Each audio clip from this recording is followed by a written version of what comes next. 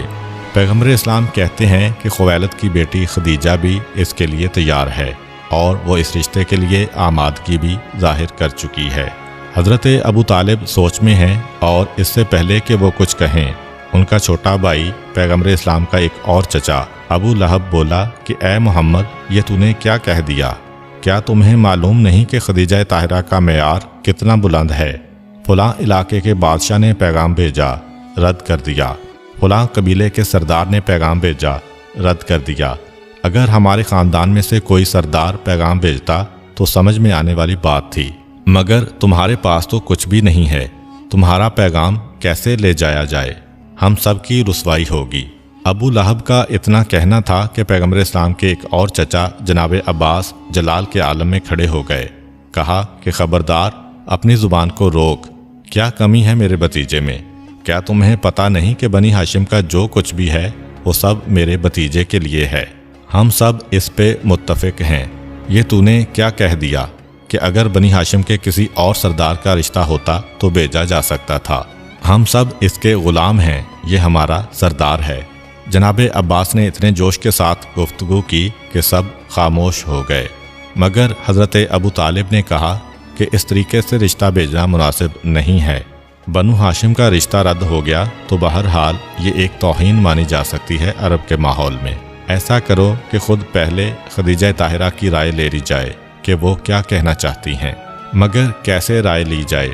شادی کا مسئلہ ہے، اجنبی خاندان ہے، مگر ایک راستہ سمجھ میں آ گیا۔ حضرت ابو طالب کی بہن ہیں جناب صفیہ، یعنی پیغمبر اسلام کی پھوپھی۔ جناب صفیہ کی شادی جناب خدیجہ کے خاندان میں ہوئی تھی، جناب خدیجہ کے بھائی سے ہوئی تھی۔ اس اعتبار سے صفیہ رسول خدا کی پھوپھی ہیں، ابو طالب کی بہن ہیں، مگر خدیجہ طاہرہ کی باوج ہیں۔ جناب خدیجہ نے دیکھا کہ آج بے وقت میری باوج میرے پاس آ رہی ہیں، فوراً سمجھ گئیں کہ یہ کیا معاملہ ہے۔ جناب صفیہ نے بات چھیڑی، خدیجہ، شادی کے بارے میں تمہارا کیا ارادہ ہے؟ جناب خدیجہ نے فوراً جواب دیا کہ میں نے طے کر لیا ہے کہ اب میں شادی کروں گی تو آپ کے بھتیجے سے کروں گی، اور میں اس کے لیے مکمل طور پر تیار ہوں۔ یہ جس انداز سے گفتگو تھی، جناب صفیہ کو یقین کامل ہو گیا۔ وہ پلٹ کے جناب ابو طالب کے پاس آئیں اور بتایا کہ بھائی، یہ معاملہ طے ہے، خدیجہ راضی ہیں اور تم کوئی بھی انتظام کرو، خدیجہ تمہارے ساتھ ہیں۔ بہن نے آ کر یقین دلایا، ابو طالب تیار ہوئے۔